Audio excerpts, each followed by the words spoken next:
the ingredients. I already prepared it and I'm just waiting for this oat to be soaked for 30 minutes at least.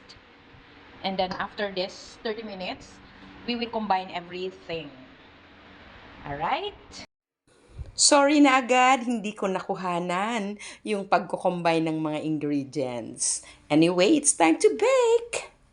Ayan guys! Cooking! 3 minutes na lang. Hanguin na natin at sunog na. Ayan, pasensya na. Isang tao lang ako. So, ayan. Lapag na natin. Yes. Mayroon pa tayong isasalang na kalahati. Yeah.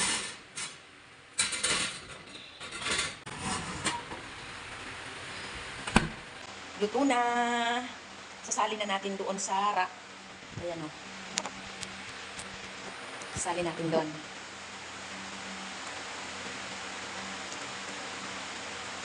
Busy ang auntie. Diba? Hindi napapasok. Kakahango lang. 12 pieces. Yan na. Carrot and banana muffins.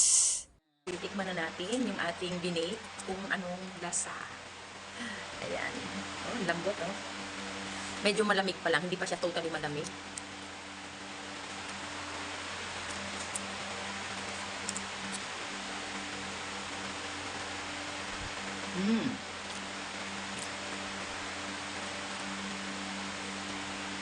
Masarap. Alam nyo guys, instead na almond milk yung ilalagay ko, dahil wala namang almond milk, ang inilagay ko ay gata. Madiskarte.